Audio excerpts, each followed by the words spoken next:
She visited her father's grave at midnight and found 20 men waiting in the darkness. Their leader, a Mafia boss, placed a sealed box on the tombstone and said her father had saved his family once. What was inside would reveal the truth about how her father really died and drag her into a world of secrets, betrayal, and impossible promises. The envelope wasn't there when Nora left for work that morning. She knew because she always checked the hallway before locking her apartment door, a habit born from living alone in a building where the super never fixed the broken security camera. But now, at 11:47 p.m., there it was, cream-colored paper, no postage, no return address. Just sitting there like it had been waiting for her all day. Nora Sterling kicked off her heels and let her purse drop to the floor. Her feet ached from 12 hours at the law firm, where she'd spent the day organizing files for partners who barely knew her name. Legal clerk. That's what her business card said, though most days she felt more like a ghost haunting the corridors of other people's important lives. She picked up the envelope. Heavy paper. Expensive. The kind that came from specialty stores, not the corner pharmacy.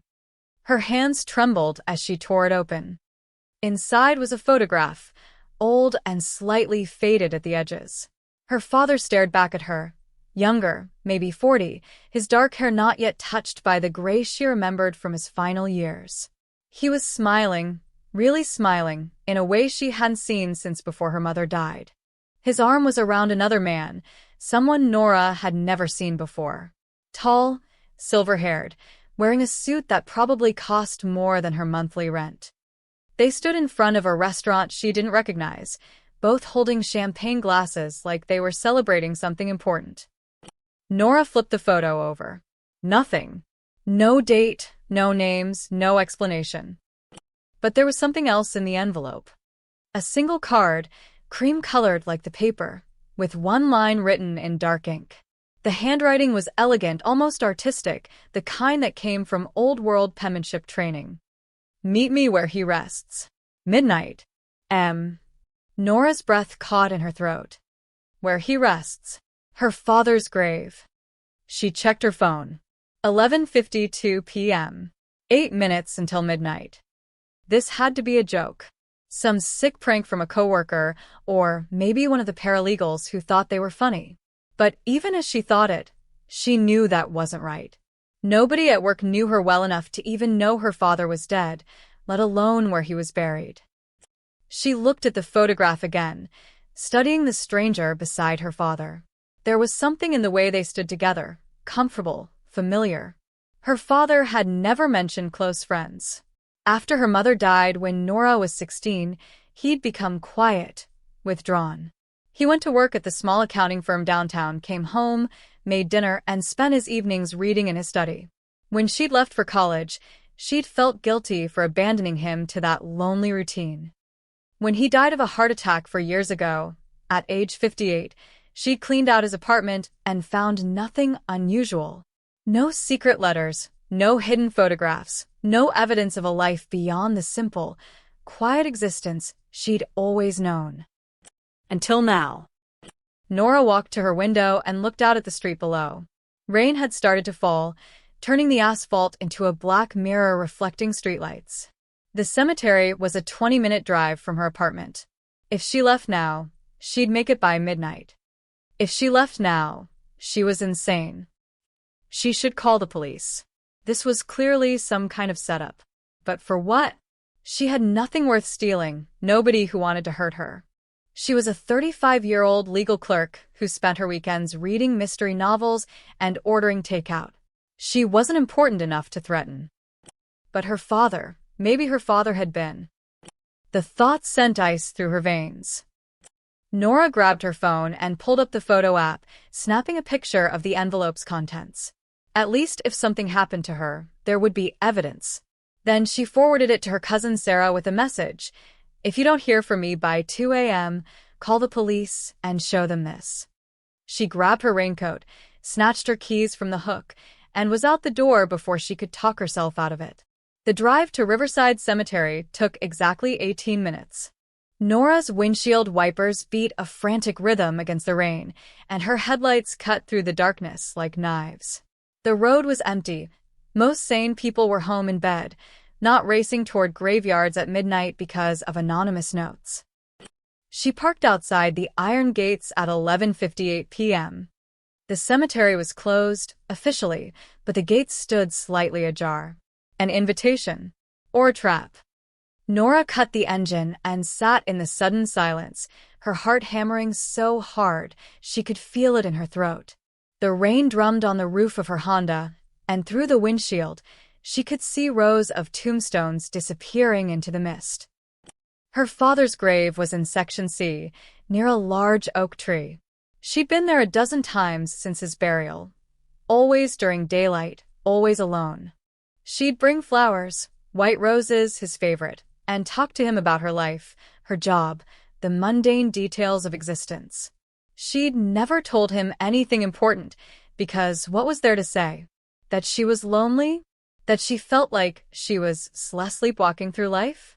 That she'd never understood why he'd become so distant after Mom died.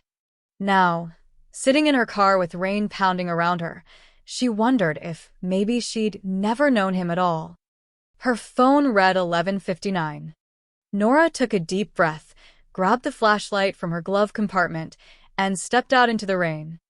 The cold hit her immediately, soaking through her coat within seconds.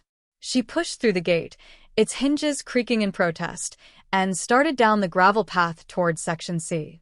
Her flashlight beam bounced wildly, catching on wet stone and marble monuments. The cemetery at night was a different place. During the day, it was peaceful, almost beautiful. At night, it was a city of the dead, and Nora was trespassing. She rounded a bend in the path, and her flashlight illuminated the oak tree. And then she saw them. 20 men, maybe more, standing in perfect formation around her father's grave. They wore black suits, black ties, black everything. Rain streamed down their faces, but none of them moved. They just stood there like statues, like soldiers at attention. Nora's flashlight trembled in her hand. One man stood apart from the others, directly in front of her father's tombstone. Younger than the rest, maybe her age, with dark hair slicked back from his face. He wore the same black suit, but there was something different about him. The way he held himself, the way the others seemed to orient toward him like planets around a sun. He turned to face her, and even in the darkness, she could see his eyes. Dark, steady, completely calm. "Nora Sterling," he said. His voice carried through the rain, quiet but commanding. "Thank you for coming." She couldn't move, couldn't speak. Her mind was screaming at her to run, but her feet were rooted to the ground. The man reached into his jacket. Nora's heart stopped, and pulled out something small and rectangular. He placed it carefully on top of her father's tombstone. A box. Wooden, weathered, sealed with what looked like wax. "My name is Marco Valeni," he said, taking a step toward her. "The 20 men didn't move. And your father saved my family's life." Nora's flashlight beam stayed fixed on Marco Valeni's face. He didn't flinch from the light, didn't look away. Behind him, the 20 men remained motionless, their dark suits blending into the night like they were part of the cemetery itself. "My father," Nora finally managed, her voice barely above a whisper, "was an accountant." Marco's expression didn't change. "Your father was many things. An accountant was just one of them." He gestured toward the box on the tombstone. Up close, Nora could see it was old. The wood worn smooth in places, scratched and dented in others. The wax seal bore an impression she couldn't quite make out in the darkness and rain. "Open it," Marco said. "Why?" Nora's grip tightened on her flashlight. Why the theatrics? The midnight meeting, the army of men? If you wanted to give me something, you could have just knocked on my door. For the first time, something flickered across Marco's face. Not quite a smile, but close. Because what's in that box isn't a gift. It's a debt being paid. And debts like this one deserve ceremony. He moved closer, and Nora instinctively took a step back. He stopped immediately, raising his hand slightly, a gesture of peace. "I'm not here to hurt you," he said. "I made a promise to your father 15 years ago. I told him that when the time came, I would make sure his daughter knew the truth. That she would be protected. He paused, rain streaming down his face. The time has come. Nora looked past him at the tombstone. Robert James Sterling. Beloved father. 1967 to 2021. The dates were carved deep into the granite. For years he'd been in the ground. For years she'd been visiting this spot, talking to stone and grass, never knowing that somewhere out there, a man like Marco Valeni had been waiting. Protected from what? She asked. From the people who killed him. The words hit her like a physical blow. Nora staggered backward, her heel catching on a root. One of Marco's men moved forward instinctively, but Marco raised a hand, and the man froze. My father died of a heart attack, Nora said, but even as she spoke, she heard the uncertainty in her own voice. The coroner said what he was paid to say. Marco's voice was gentle now, almost sympathetic. Your father died because of me, because of what he knew, because of what he protected. Nora felt the world tilting beneath her feet. The rain, the darkness, the impossible scene before her. It all felt surreal, like she'd stepped into someone else's nightmare. I don't understand, she whispered. Marco reached for the box, carefully breaking the wax seal. The sound of it cracking echoed through the cemetery. He lifted the lid, and even from several feet away, Nora could see what was inside. Papers. Dozens of them, yellowed with age. Photographs. And something else, something that caught the beam of her flashlight and glinted red.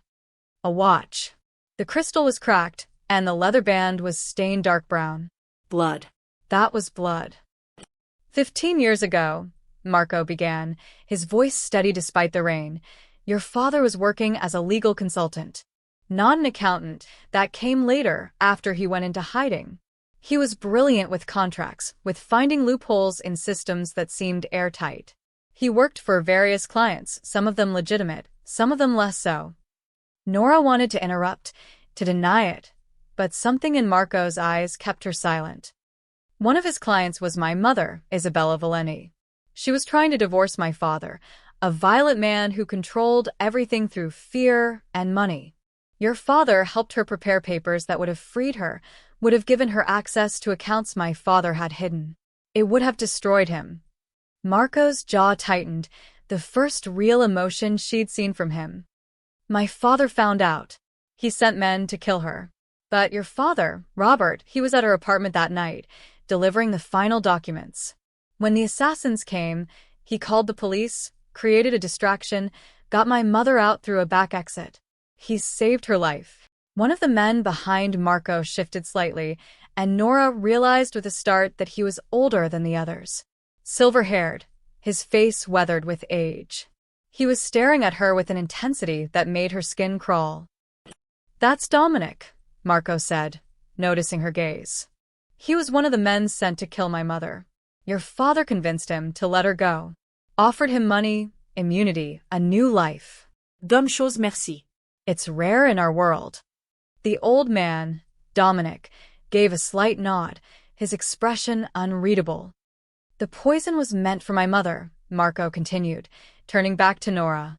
She was supposed to die slowly, quietly, in a way that looked natural. A heart attack, maybe. But your father had been watching her, protecting her from the shadows. When someone slipped the poison into her evening tea, he switched the cups. He drank it instead. Nora's knees buckled. She reached out blindly, her hand finding the cold, wet surface of a nearby tombstone for support. No, she breathed. No, that's not. Your father died saving my mother's life, Marco said quietly, just like he'd saved it 15 years before. And I promised him, as he lay dying, that I would keep you safe, that I would tell you the truth when the danger passed. He picked up the box, holding it out toward her. The danger hasn't passed, Nora. It's coming for both of us now. Nora couldn't take the box. Her hands wouldn't move. She stood there in the pouring rain, staring at the collection of papers and photographs and that blood-stained watch, while her entire understanding of her father crumbled around her. You're lying, she said, but the words came out weak, unconvincing even to her own ears. Marco set the box back on the tombstone and reached inside, pulling out one of the photographs. He held it up to her flashlight beam. It was her father again, but younger, maybe in his early 40s. He was sitting at a table across from a beautiful woman with dark hair and sharp eyes. Even in the faded photo, Nora could see the intelligence in her face, the strength in the way she held herself.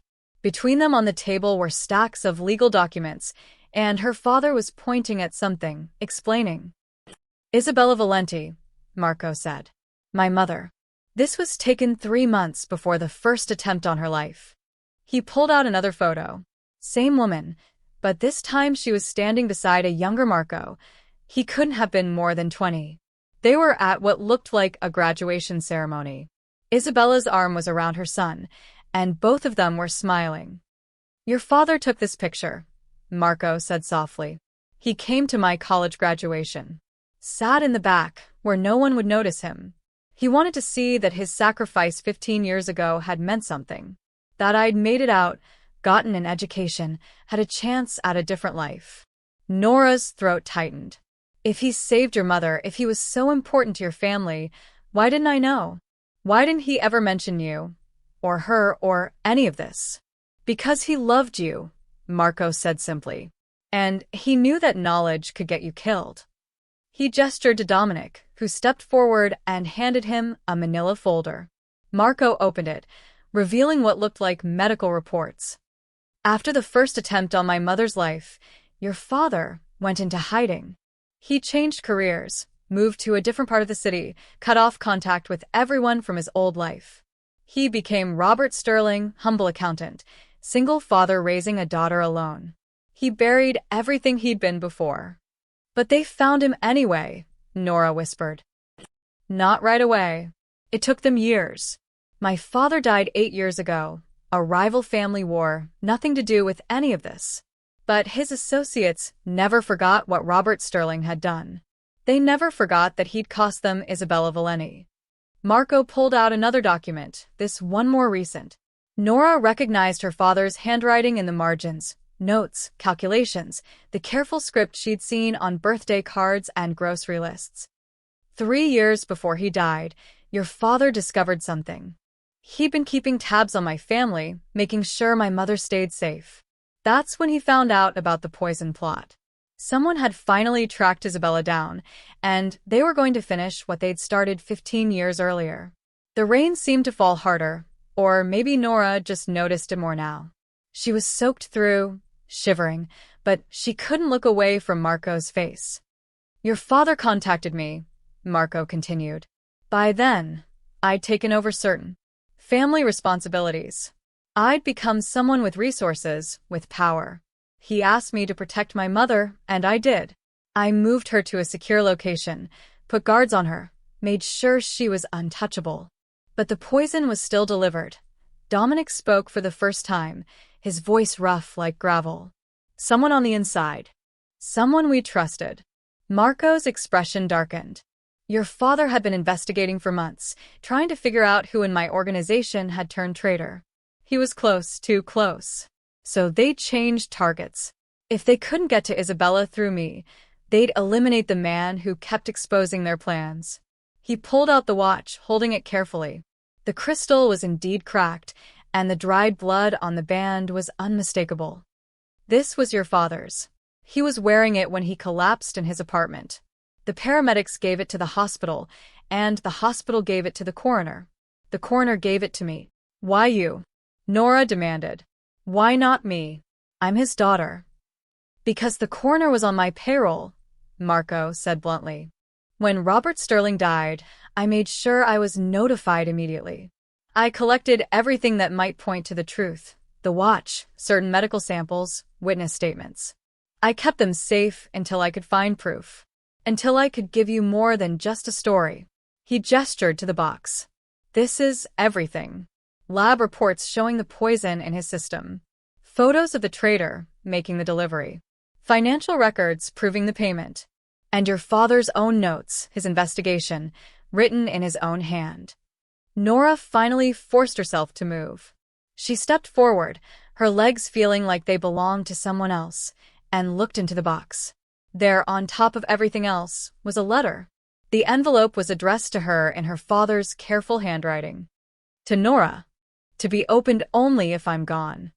Her hands shook as she reached for it, but Marco caught her wrist gently. Not here, he said. Not in the rain.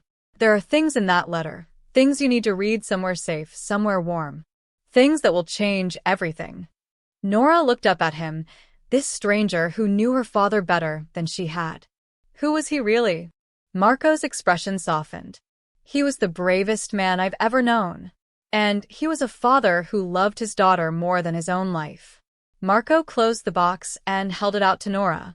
This time she took it. The wood was cold and wet under her fingers, heavier than she'd expected.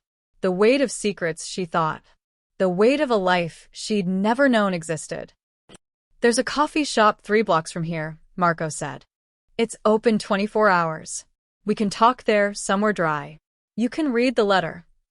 Nora looked around at the 20 men still standing in formation, rain streaming down their faces like they were carved from stone.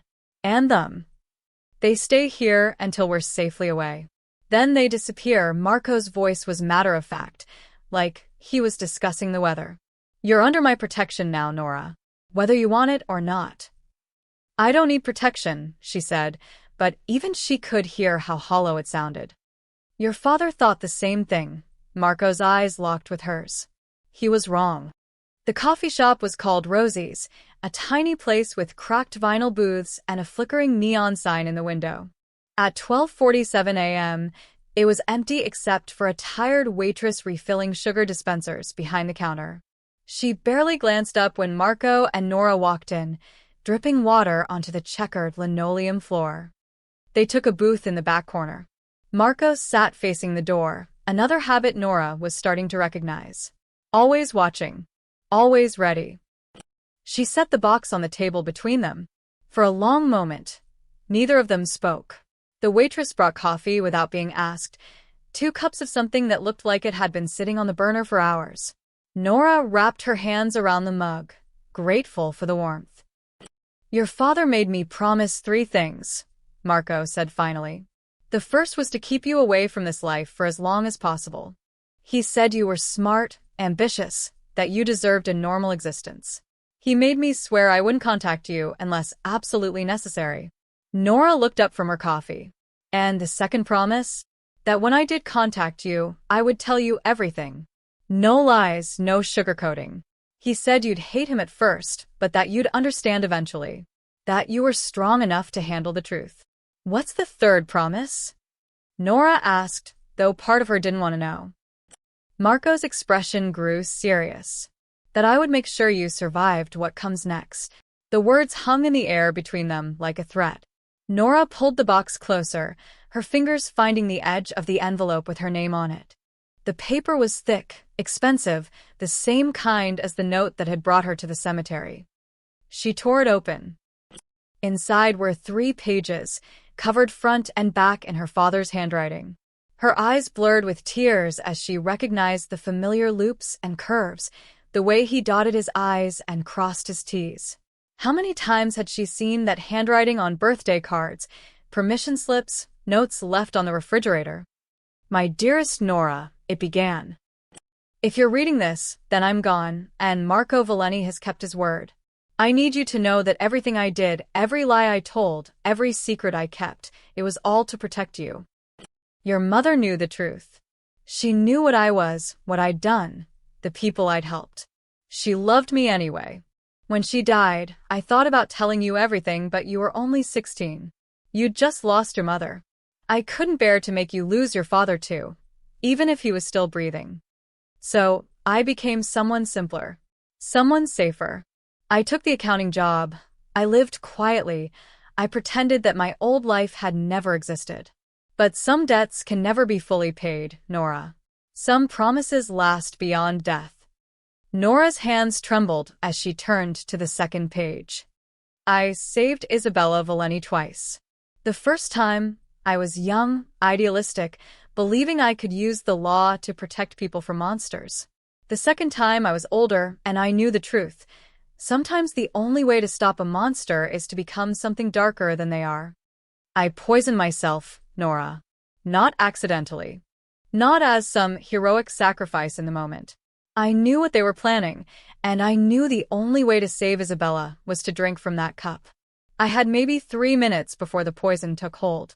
I used those 3 minutes to call Marco, to tell him where the traitor was, to give him the evidence he needed.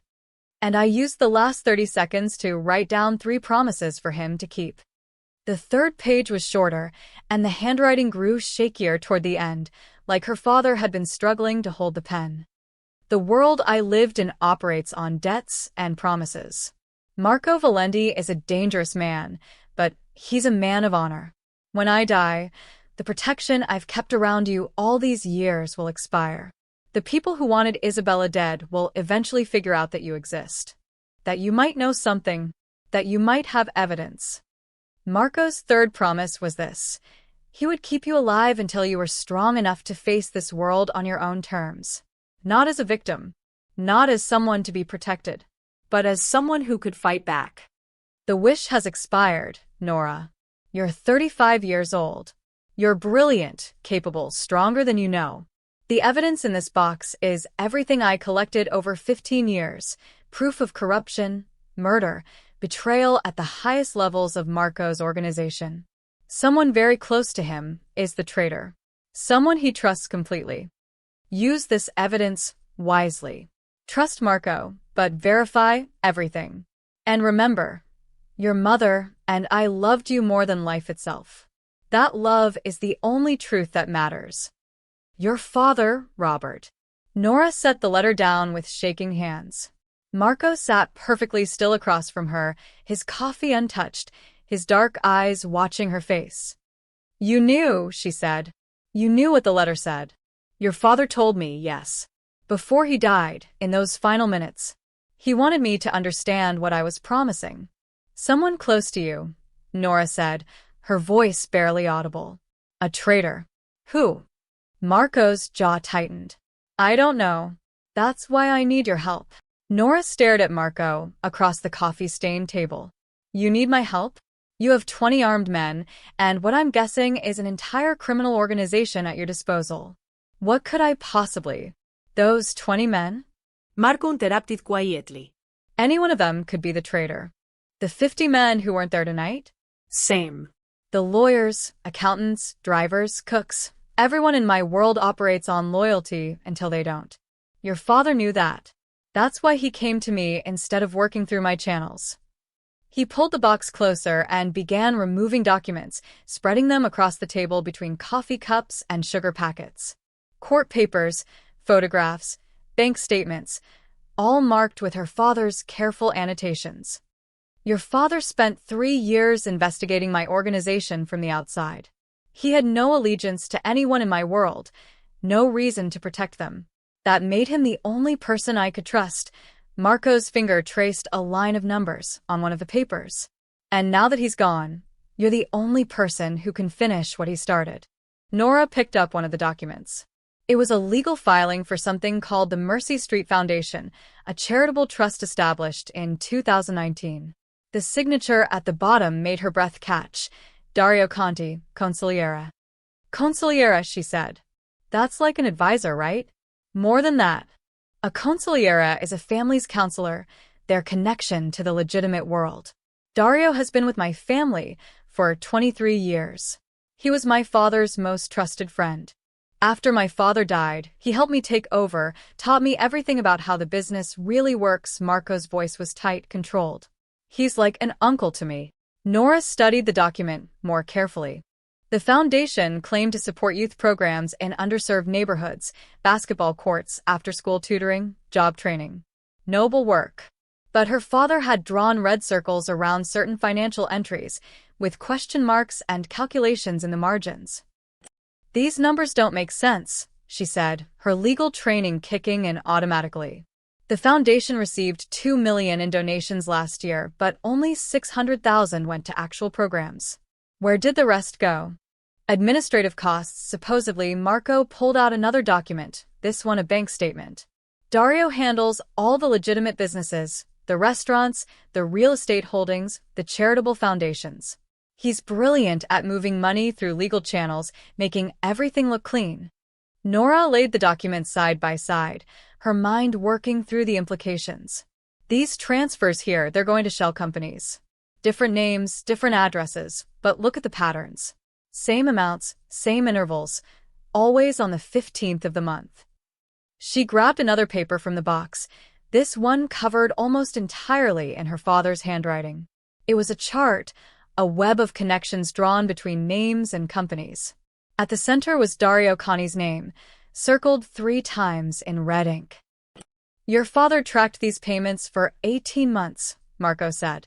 He found 12 different shell companies, all registered to fake addresses, all receiving regular transfers from legitimate Valeni businesses. The money goes in clean and comes out cleaner, but it never actually does what it's supposed to do. Laundering, Nora said. But you already launder money, don't you? Isn't that just part of what you do? We launder money for the family, Marco said. This money is disappearing, going somewhere else entirely. Dario has been skimming from us for years, but he's been doing it so carefully, so legally, that no one noticed. Nora found another document, a ledger, handwritten in what looked like accounting shorthand. But mixed in with the numbers were phrases in her father's familiar script. Meeting with DC, Federal Building, June 12th. And another. D. C-phone's call logged, unknown recipient, DC area code. DC, Nora said slowly. Washington, DC. Marco's expression darkened. Keep reading. She flipped through more pages, finding more of her father's notes. D.C. meeting with Assistant U.S. Attorney, possible immunity deal? And then, dated just 2 months before her father's death. Confirmed. Dario trading information for immunity. Valeni indictment coming within 6 months. Nora's hands went cold. She looked up at Marco. He's working with the federal government. Dario is giving them everything they need to destroy you. Not just me. Everyone. My entire organization. Everyone who depends on it.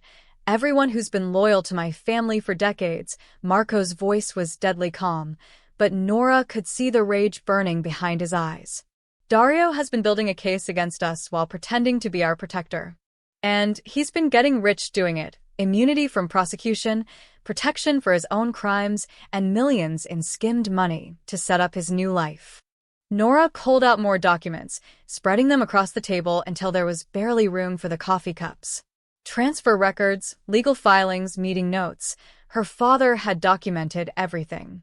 And woven through it all was Dario Conni's name, appearing again and again like a ghost haunting every page. This is insane, she whispered. Why didn't your father just show you this before he died? Why wait? Because he wasn't sure, Marco said. Look at the dates. Your father was poisoned before he could confirm the last piece, who Dario's contact in the U.S. Attorney's office was. Without that, it's just speculation. Dario could claim the money was going to legitimate investments, that the meetings were routine legal business. Nora found the last page in the stack, another note in her father's handwriting. This one was dated the day he died. Final meeting with source, Federal Building, 3 p.m. We'll have name of U.S. Attorney running investigation.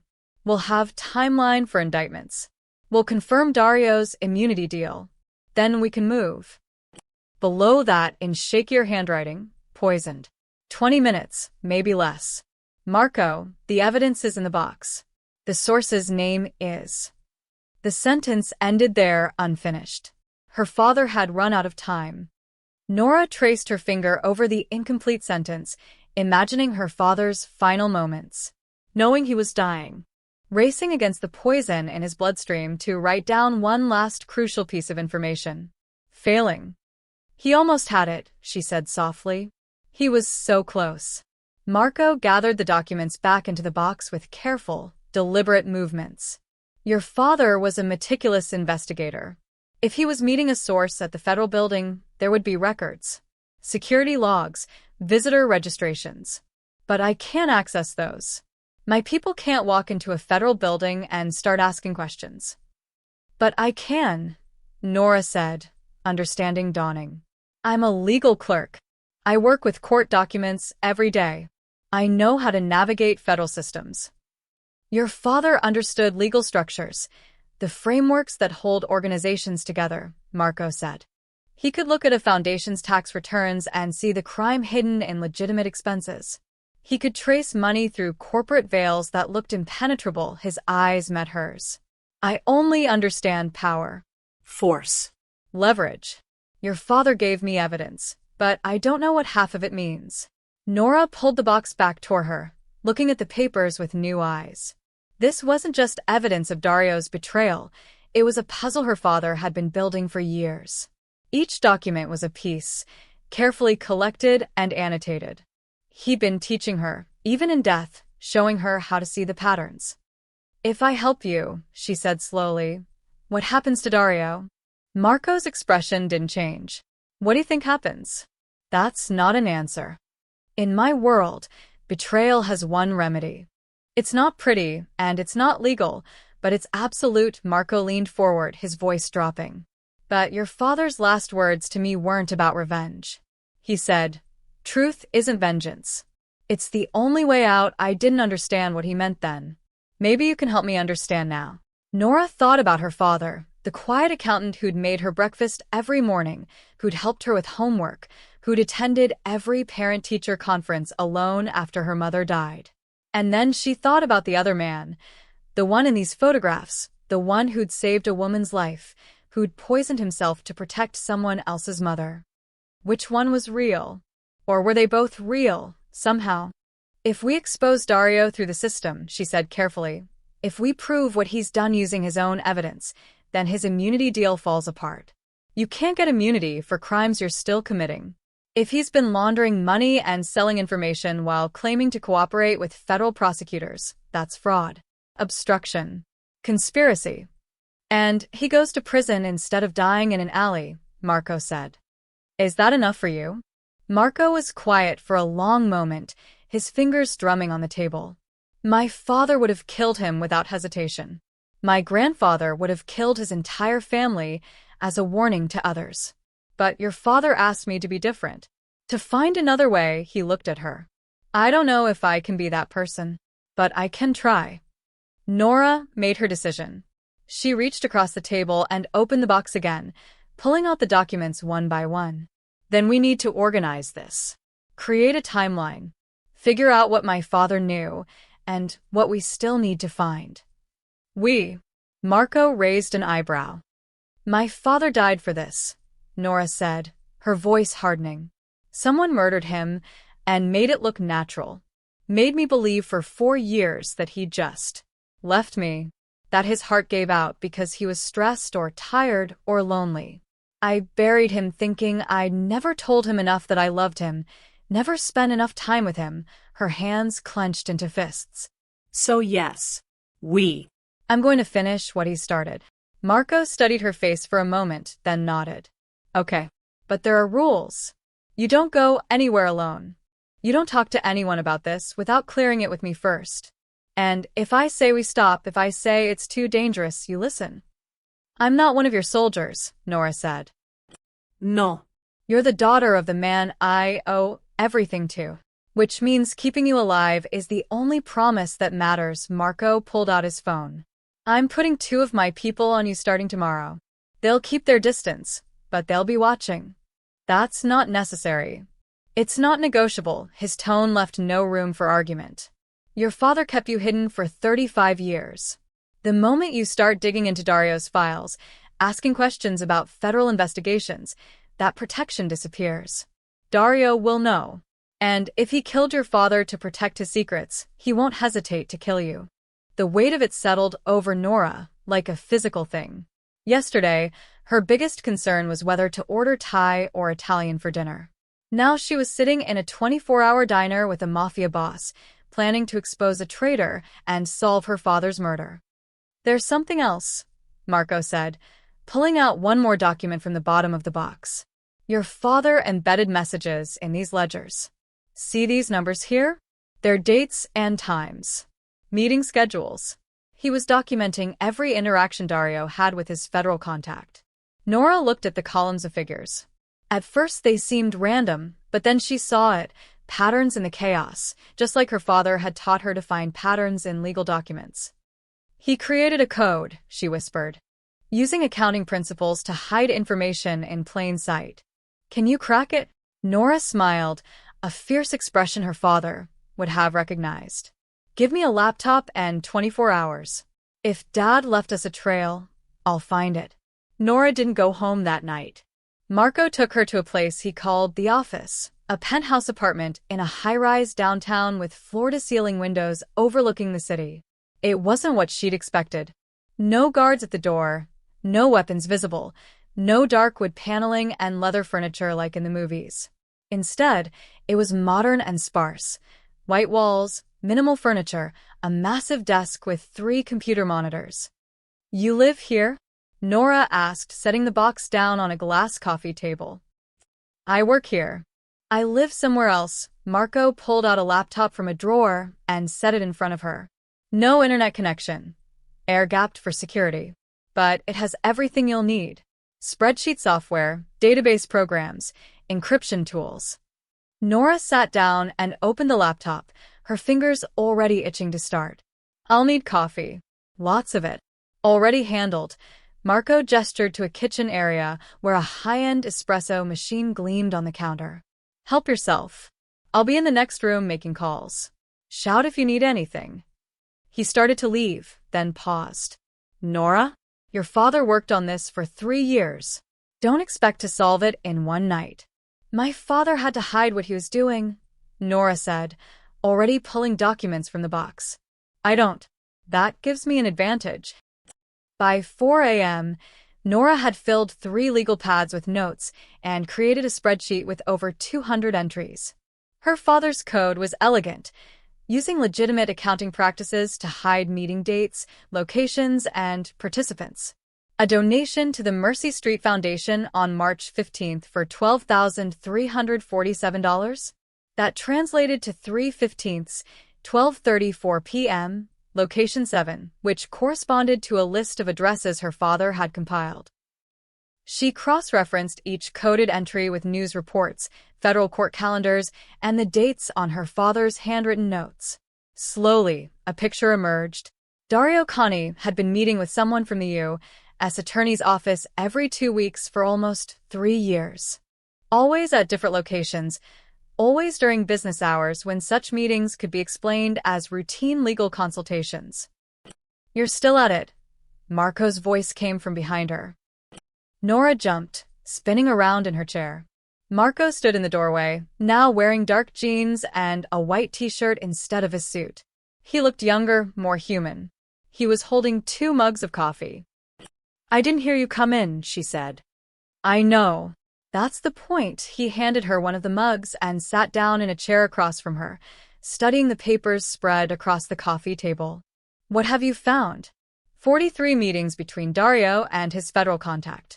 They started small lunch meetings, coffee shops. But over time, they got longer, more frequent. And look at this, she pulled up a specific entry.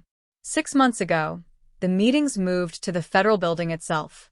That means whatever Dario was offering, they were taking it seriously enough to bring him inside. Marco's jaw tightened. 6 months ago, 3 of my operations got raided. We lost 2 warehouses and almost a dozen men got arrested. Dario told me we had a leak somewhere in the lower ranks. We spent months investigating our own people while he was the leak, Nora finished. And he got to look like the hero, helping you hunt for a traitor that didn't exist. Marco stood and walked to the windows, looking out at the city, beginning to wake up. The sky was turning from black to deep blue, the first hint of dawn touching the horizon. I've known Dario since I was 12 years old, he said quietly. When my father died, Dario could have taken over. He had the connections, the respect, the knowledge. Instead, he stepped aside and supported me. Taught me everything. Told me I had the blood, the name, the right to lead. He laughed, but there was no humor in it. I trusted him more than anyone. Nora saved her work and closed the laptop. Can I ask you something? Go ahead. Why do you do this? Run a criminal organization? I mean, you're obviously intelligent. You could be anything, do anything. Why choose this life? Marco turned to face her, and in the dim light, she could see the exhaustion in his eyes. Not from lack of sleep, but something deeper. Soul-tired. I didn't choose it. I inherited it. Like you inherited your father's eyes, his handwriting, his way of seeing patterns in chaos. He moved back to his chair, sitting down heavily. My father built an empire on fear and violence. When he died, hundreds of people depended on that empire for their livelihoods. Families who needed protection. Businesses that needed services. I could have walked away, but what would have happened to them? Someone else would have taken over, Nora said. Someone worse. Someone like my father. Marco leaned forward, his elbows on his knees. I've spent 8 years trying to transform what he built. Moving money from illegal operations into legitimate businesses. Protecting people instead of exploiting them. It's slow, and it's messy, and half my organization thinks I'm weak because I don't solve every problem with a bullet. Is that why Dario betrayed you? Nora asked. Because he disagreed with the changes? Maybe. Or maybe he just saw an opportunity and took it. Marco rubbed his face. Your father asked me once why I didn't just walk away if I wanted out. I told him I couldn't leave clean. He said, then wash the blood before you go. I think about that a lot. Nora looked at him, really looked at him. Not the mafia boss who'd stood in a cemetery with 20 men, but the person underneath. Someone trying to escape his father's shadow, just like she'd been trying to understand hers. My father was a good man, she said softly. But he lived in shadows. Kept secrets. Died protecting people I didn't even know existed. Sometimes I'm angry at him for that. For not trusting me with the truth. He trusted you with everything that mattered, Marco said. He gave you a normal life. A chance to be someone other than the daughter of a man who saved gangsters and poisoned himself for honor. That was his gift to you. And now I'm sitting here, decoding secret messages with a crime boss. Nora smiled despite herself. Some gift. Marco smiled back, the first genuine expression she'd seen from him. Your father would be proud. And furious. Probably both. By noon the next day, Nora had cracked the entire code. She sat back from the laptop, her eyes burning, her third cup of coffee gone cold beside her. Marco stood behind her, reading over her shoulder at the spreadsheet that laid out 3 years of systematic betrayal. There, Nora said, pointing to a column of data. This is the smoking gun. 3 weeks before each major raid on your operations, Dario moved money out of those specific businesses into his shell companies. He wasn't just selling information. He was looting your organization before the feds could seize the assets. Marco's hand gripped the back of her chair, his knuckles white. How much? $12 million over 3 years. Maybe more. These are just the transfers I can trace. Nora pulled up another document. And look at this. My father found the immunity agreement. Dario's contact in the U.S. Attorney's Office is someone named Patricia Chun, Assistant U.S. Attorney specializing in organized crime. She's been running an investigation called Operation Crossroads for the past 4 years. I've never heard of it, Marco said. That's because it's sealed. Grand jury investigation, everything classified. But my father found meeting notes, case numbers, even draft indictments. Nora's voice was tight with anger. Dario was supposed to testify against you and 17 other members of your organization. In exchange, he gets full immunity, witness protection, and he keeps all the money he skimmed. He was going to destroy you and retire rich. Marco walked away from the desk, his hands clenched into fists. For a moment, Nora thought he might put one through the wall. Instead, he stood perfectly still, breathing slowly, deliberately. When he finally spoke, his voice was ice-cold. I need to call a meeting. Bring him in. No, Nora said sharply. Marco turned to look at her. Excuse me? You heard me. No, she stood up, facing him. If you bring Dario in, if you confront him with your men around, what happens? You kill him. Maybe not immediately, maybe you make him talk first, but he ends up dead. And then what? Then the traitor is gone, Marco said simply. And the federal investigation continues. Patricia Chun has everything Dario gave her. She has testimony, documents, evidence. Killing Dario doesn't make that disappear. It just makes you look guilty and gives her more ammunition. Nora moved closer, her voice urgent. My father spent his last minutes writing that truth isn't vengeance. Don't you see? He was telling you there's another way. What other way? Marco's voice rose. Dario sold me out. He's been stealing from my family, lying to my face, setting up my people to go to prison. You want me to what? Forgive him? Take him to court. I want you to expose him, Nora said. Using his own evidence. Using the system he thought would protect him. Marco stared at her like she'd suggested flying to the moon. You want to go to the federal prosecutors? Tell them what, exactly? That I'm a crime boss who discovered my consigliera is a double agent? They'll arrest both of us. Not if we do it right.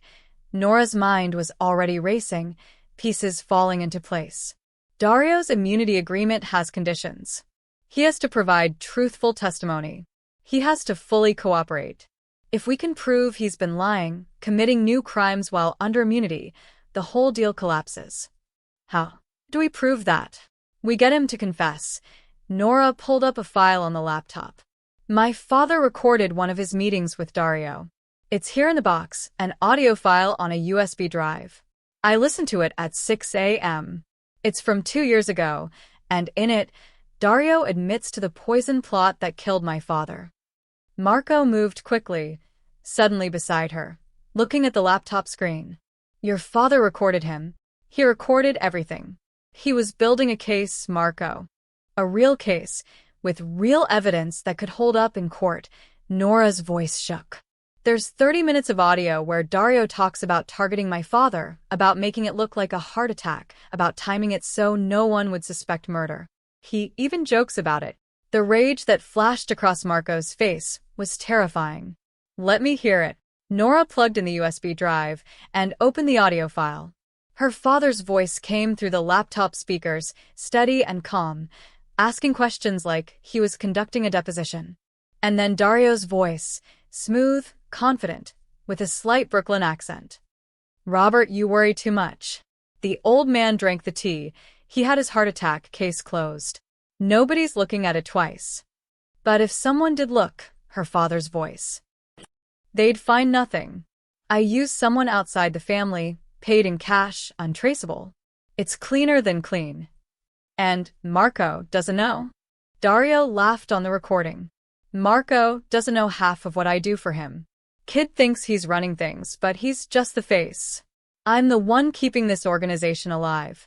And when the feds finally move, I'll be on a beach somewhere while he rots in a cell. Marco's hand slammed down on the desk, making Nora jump. That's enough. She stopped the recording. There's more.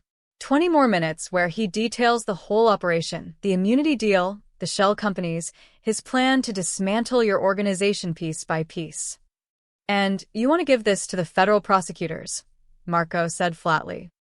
I want to use it as leverage, Nora corrected. We arrange a meeting with Dario.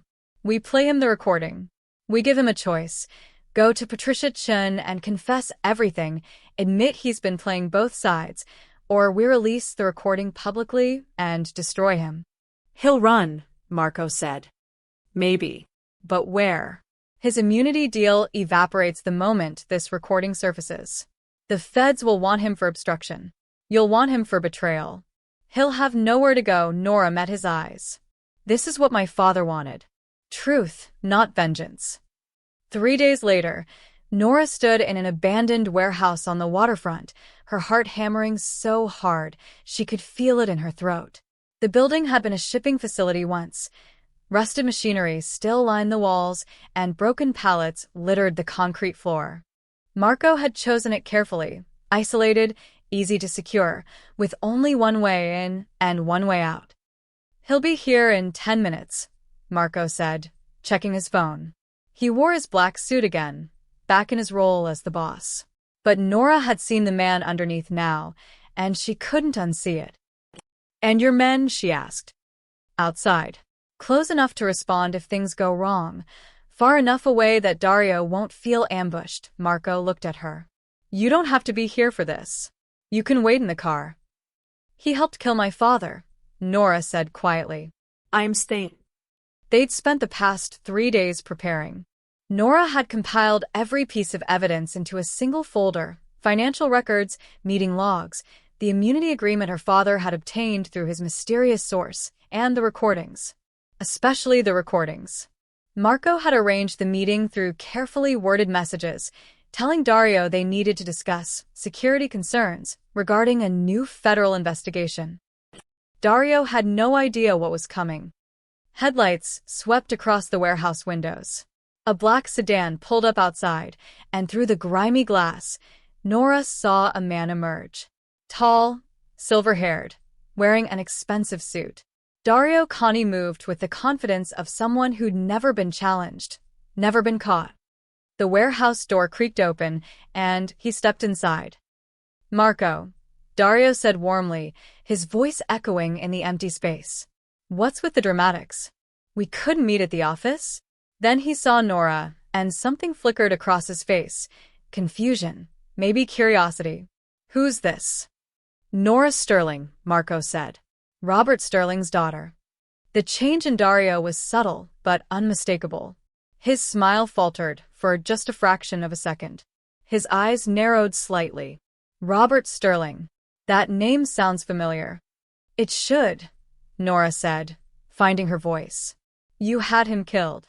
Dario laughed, but it sounded forced. I don't know what you're talking about. Marco, what is this? Instead of answering, Marco pressed play on a small speaker he'd set up on a metal table. The warehouse filled with the sound of her father's voice, calm and measured, asking questions. And then Dario's voice, younger but unmistakable. Robert, you worry too much. The old man drank the tea. He had his heart attack, case closed. Dario's face went pale. He looked from the speaker to Marco to Nora, and she watched him calculate, his mind racing through options. Run? Fight? Deny? That recording is 4 years old, Marco said, his voice deadly calm. Robert Sterling gave it to me before he died. Along with this. He opened the folder and pulled out documents one by one, laying them on the table like playing cards. Bank statements. Transfer records. Meeting logs. The immunity agreement with Patricia Chen's signature at the bottom. You've been working with the federal government, Marco continued, selling information about my operations in exchange for immunity and the freedom to loot my businesses. $12 million over 3 years, Dario. You stole $12 million from my family while pretending to serve us. Marco, listen. Dario started, his hands raised. I'm not finished. Marco pulled out another document.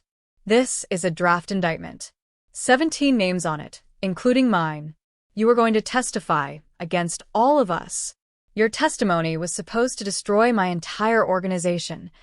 Dario's composure cracked. You don't understand. The feds had me cornered. They had evidence. They had evidence you gave them, Nora shouted, stepping forward. You created the case against Marco while stealing from him. And when my father figured it out when he got too close, you killed him. I didn't. Dario stopped, seeing the trap he'd almost walked into. Marco picked up the speaker and turned up the volume. Dario's recorded voice filled the warehouse again. I used someone outside the family, paid in cash, untraceable. It's cleaner than clean. You're finished, Dario, Marco said. The question is how you finish. I could kill you right now. My men are outside. Your body would never be found. That's what my father would have done. It's what everyone expects me to do. Dario's hand moved toward his jacket, and instantly 3 red lasers appeared on his chest. Nora gasped. She hadn't even realized Marco's men had gotten into position. Don't, Marco said softly. Just don't. Dario froze, then slowly moved his hand away from his jacket. So, this is it? You brought me here to execute me? No, Nora said, and both men looked at her. We brought you here to give you a choice. She pulled out one more document, something she'd drafted herself over the past 3 days, working through the legal implications with a precision her father would have appreciated. "This is a confession," she said. "Everything you've done, the immunity deal, the theft, the obstruction of justice, my father's murder. You sign this, and we take it to Patricia Chun. You tell her you've been lying, that you've been committing crimes while under immunity. Your deal falls apart, but you also give evidence against the person who actually poisoned my father." "I already told you, I used someone outside." "You gave the order," Nora interrupted. "But someone carried it out. Someone delivered the poison. We want that name." Dario looked at the confession, then at Marco. "And if I do this, I go to prison for the rest of my life." "Yes," Marco said. "But you go to prison alive. Your family stays safe. And somewhere, in some small way, you pay your debt to Robert Sterling." Dario Connie stared at the confession for a long time. In the dim warehouse light, Nora could see sweat beading on his forehead despite the cold air seeping through broken windows. His hand trembled as he reached for the paper. "You want the name of the person who delivered the poison?" Dario's voice was hoarse. "It was Vincent Marcuso, low-level enforcer from the Castellano family. I paid him $20,000 cash to slip the poison into Robert's tea at a coffee shop. Robert had a routine, same place, same time every Tuesday. It was easy." Nora felt her stomach turn. Her father's Tuesday afternoon coffee. She'd teased him about it, how he was so predictable. That predictability had killed him. "Vincent's still around?" Marco asked. "Last I heard, he moved to Florida. Pensacola, maybe. He doesn't know who hired him. I used an intermediary." Dario picked up the pen beside the confession. "You really think this will work? That will just tear up my immunity deal?" "Your immunity deal required truthful cooperation," Nora said. "You committed new crimes while under federal protection. You lied about your involvement in ongoing criminal activities. Legally, the agreement is void. Patricia Chun will have no choice but to prosecute you." "She'll offer me a new deal," Dario said. "Testify against Marco, and maybe I get reduced charges." "Maybe," Marco said. "But you won't take it." Dario laughed bitterly. "Why wouldn't I?" "Because if you do, every criminal organization in the country will know you betrayed not one but two deals. You'll spend the rest of your life in witness protection, looking over your shoulder, waiting for someone to find you." Marco's voice was cold. "At least in prison you have a chance. Keep your mouth shut about me, serve your time, and maybe you live long enough to see daylight again." "That's not a guarantee," Dario said. "No," Marco agreed. "It's not. But it's more than you gave Robert Sterling." Dario's hand hovered over the paper. "I didn't want to kill him. You have to understand. Robert was a good man. But he knew too much. He was going to expose me, and I'd worked too hard, too long, to let some accountant destroy everything."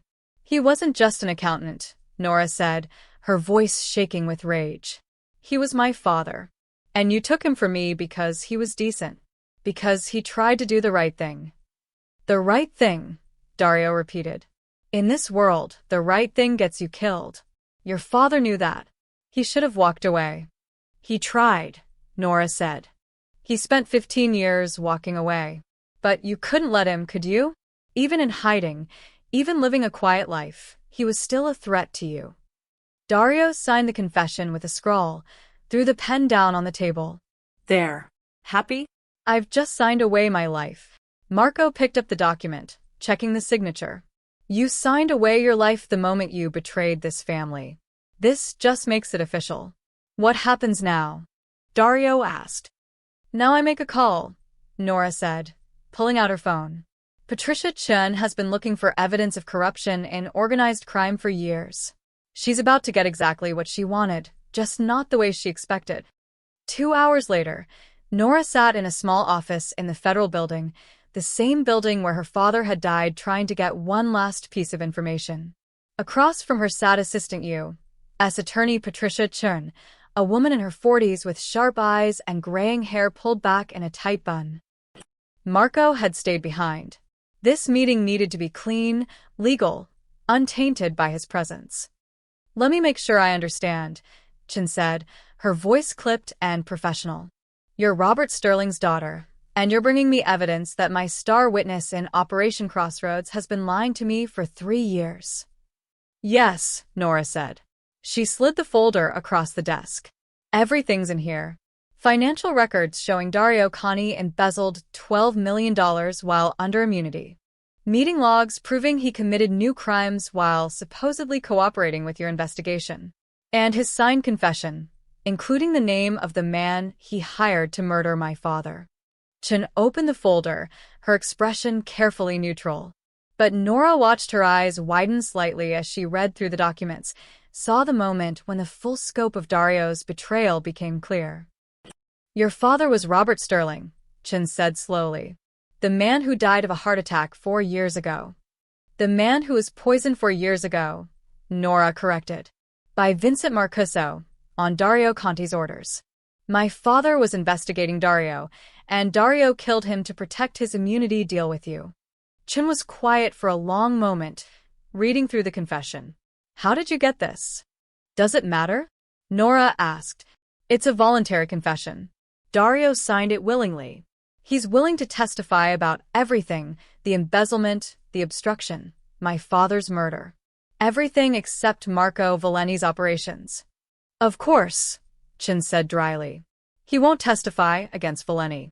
Which means my entire investigation is compromised. Your investigation was built on lies, Nora said. Dario wasn't cooperating. He was manipulating you. He fed you information designed to destroy Valenti's organization while protecting himself and his stolen money. If you'd gone to trial based on his testimony, any decent defense attorney would have torn it apart. Chen closed the folder, her jaw tight. You realize what you're doing here? You're protecting a known criminal. I'm exposing a murderer, Nora said. What you do with that information is up to you. Chen stood, the folder in her hand. I'll need to verify all of this. Interview Dario, myself. If what you're saying is true, if he's been lying to us, then yes, his immunity agreement is void. He'll be charged with everything: conspiracy, murder, embezzlement, obstruction. And Marco Valenti? Nora asked. Chen's expression hardened. One case at a time, Ms. Sterling. One case at a time. The federal raid on Dario Conti's properties happened 72 hours later. Nora watched the news coverage from Marco's penthouse office, seeing agents in FBI windbreakers carrying boxes of evidence from Dario's brownstone in Brooklyn. The cherin at the bottom of the screen read, Federal prosecutors star witness arrested on multiple charges. Marco stood by the window, silhouetted against the morning sun, silent. Patricia Chen moved fast, Nora said, setting down her coffee cup. She must have verified everything in a single day. She had no choice, Marco replied without turning. If word got out that her key witness was corrupt, it would destroy every case she's built in the last 3 years. Better to cut Dario loose publicly, make herself look like the hero who rooted out corruption. He paused. Politics. It worked, though. Dario's going to prison. For murder, embezzlement, obstruction, yes. He'll die behind bars. Marco finally turned to face her. But the cost, Nora. You need to understand the cost. Over the past 3 days, Nora had learned exactly what Marco meant. The moment Dario's arrest became public, the underworld had turned on Marco. His allies questioned his judgment. How had he not known his own consigliera was a federal informant? How had he let it happen? Whispers of weakness, of incompetence, spread through the organization like wildfire. 3 of Marco's captains had already requested meetings to discuss leadership. 2 families that had been neutral suddenly became hostile. And yesterday, Marco had told her that someone had taken a shot at one of his restaurants. A warning, a message that his protection was no longer absolute. You're losing control, Nora said quietly. I'm losing the empire my father built, Marco corrected. Which is different. That empire was built on fear and violence. I've been trying to transform it into something else, something sustainable, legal, clean. But the people who profited from my father's way of doing things don't want change. Dario's betrayal gave them the excuse they needed to challenge me. He walked to his desk and pulled out a folder, handing it to Nora. Inside were legal documents, incorporation papers, transfer agreements, charitable foundation filings. "What is this?" she asked. "The beginning of the end," Marco said. "Or the beginning of something new, depending on how you look at it. I'm dismantling the organization, converting the legitimate businesses into actual legitimate businesses. The restaurants, the construction companies, the real estate holdings, they're all being restructured with proper oversight, proper accounting, proper everything." Nora flipped through the documents, recognizing the careful legal work. "This is brilliant. You're essentially laundering the businesses in reverse, taking criminal enterprises and making them clean. Your father suggested it years ago. He said the only way out was to build something real, something that could survive without the criminal foundation." Marco smiled sadly. "I thought I had more time. But Dario's arrest accelerated everything. The old guard wants me gone, and the new generation doesn't trust me. So I'm giving them what they want. I'm stepping back." "You're walking away," Nora said, understanding dawning. "I'm washing the blood before I go," Marco said. "Like your father told me to."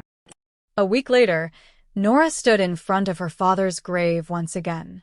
It was early morning, the cemetery quiet except for birdsong and the distant sound of traffic. No rain this time. No men in black suits. Just her and Marco, and the truth that had been buried here. Marco carried the weathered wooden box, the same one he'd placed on the tombstone that first midnight. He set it down gently, and Nora noticed that it was empty now. All the evidence had been given to the authorities, used to build the case against Dario Cani. "He saved my blood," Marco said, echoing words from that first night. "You gave it meaning." Nora knelt beside the grave, tracing her fingers over her father's name carved in granite. "I was so angry at him," she said. "For years after he died, I was angry. He was distant, secretive. I thought he didn't trust me, didn't love me enough to let me in." "He loved you enough to keep you out," Marco said. "There's a difference." "I understand that now." Nora pulled out a photograph from her pocket, one of the pictures from the box, showing her father and Isabella Valeni working together at that table, surrounded by legal documents. "He was brave. Braver than I ever knew." "He was terrified," Marco said. "Every day, he was terrified that something would happen to you, that his past would catch up and destroy the life he'd built for you. But he never let that fear stop him from doing what was right." Nora stood looking at Marco. In the morning light, he looked different, younger, less burdened. The past week had changed him. Letting go of his father's empire had lifted something from his shoulders. "What will you do now?" she asked. "I have a degree in business administration I never used. Maybe I'll actually use it," he smiled. "What about you?" "I'm thinking about going back to school. Law school. Finishing what my father started. Using the system to protect people instead of just pushing papers." He'd like that. They stood in comfortable silence for a moment, the dawn breaking over the cemetery. The first light of peace, Nora thought, remembering the brief she'd read in that envelope weeks ago. Peace neither of them had known in years. "Thank you," she said finally, "for keeping your promise. For telling me the truth. Thank you for showing me there was another way." Marco picked up the empty box. "Your father was right. Truth isn't vengeance. It's the only way out." As they walked back toward the cemetery gates together, Nora felt something shift inside her. Her father's secrets were no longer a wall between them. They were a bridge, connecting who he'd been to who she was becoming. 6 months later, Nora stood in front of a renovated community center in Brooklyn, watching workers hang a banner above the entrance. The letters were bold and clear: Sterling Foundation, second chances for new beginnings. Her father's name, finally attached to something public, something good. The building had once been a warehouse, not unlike the one where she'd confronted Dario with Marco. But now it was transformed: bright paint, new windows, a basketball court visible through the glass doors. Inside were classrooms for job training, computers for resume building, counselors who specialized in helping former gang members transition to legitimate work. "Nervous?" asked Sarah, Nora's cousin, who'd been helping coordinate the opening ceremony. "Terrified," Nora admitted. She wore a navy suit, professional but approachable. Her acceptance letter to Columbia Law School sat framed in her apartment. Classes started in the fall. But this, the foundation, would continue regardless. It was her father's legacy, properly honored at last. The funding had come from Marco, though his name appeared nowhere on the paperwork. Anonymous donations, funneled through the newly legitimate businesses he'd restructured. The restaurants, the construction companies, the real estate holdings, all of them now operated cleanly, paying taxes, following regulations, contributing to the community instead of exploiting it. It had been expensive, transforming an empire built on crime into something legal. Marco had lost more than half his wealth in the process, and most of his former associates had abandoned him. But he'd done it anyway. "Because your father asked me to be different," he'd told her during one of their late-night planning sessions. To find another way. People began arriving for the ceremony, city council members, community leaders, former gang members who'd volunteered to mentor in the program. News cameras set up across the street. This was a feel-good story, the kind the media loved. Hope rising from tragedy, a daughter honoring her father's memory. None of them knew the full truth. They didn't know about the midnight meeting in the cemetery, the wooden box full of evidence, or the Mafia boss who'd kept a promise. They didn't need to know. Some truths were meant to stay buried. Nora scanned the growing crowd, looking for one face in particular. "He won't come," Sarah said, reading her thoughts. "Too risky, right?" "Probably," Nora agreed. But she kept looking anyway. The ceremony began at noon.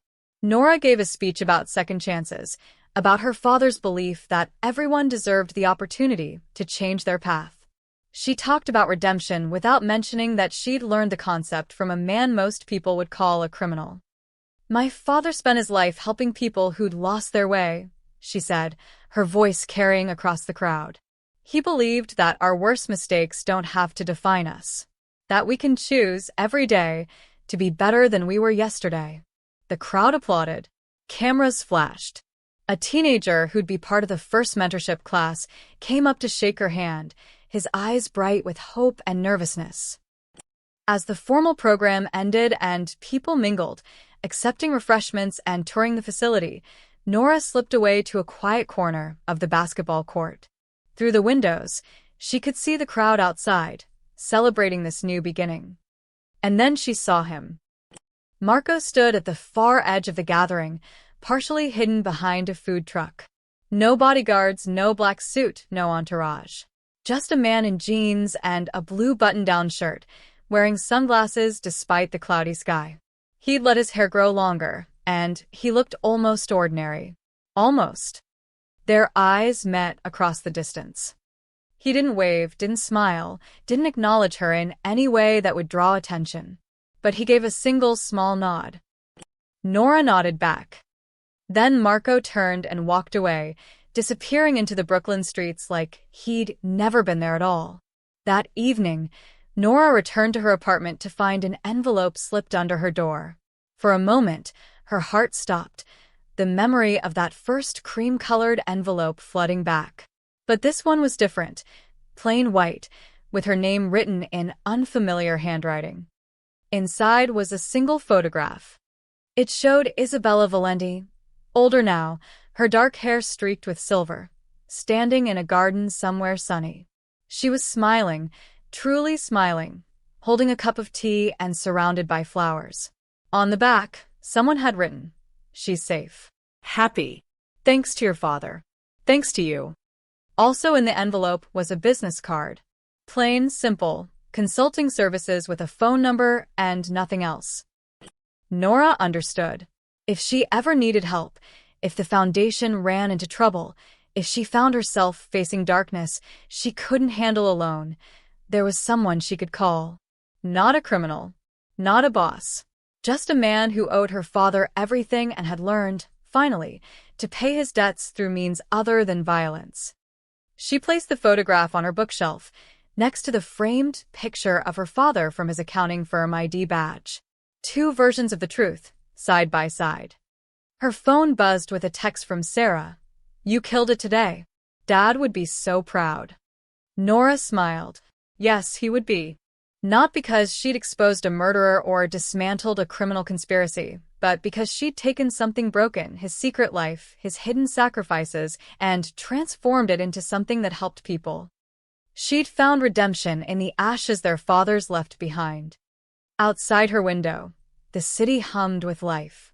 Millions of people moving through their days, carrying their own secrets, their own regrets, their own hopes for second chances.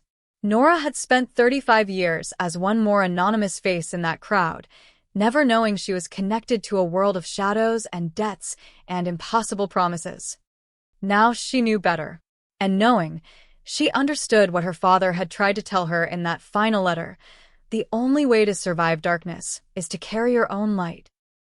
She picked up the business card, studied it for a moment, then placed it in her wallet. Just in case. But she hoped, truly hoped, she'd never need to use it. Because the story that began at midnight in a graveyard had finally found its ending in the daylight. And that, Nora thought, was exactly how her father would have wanted it. The end.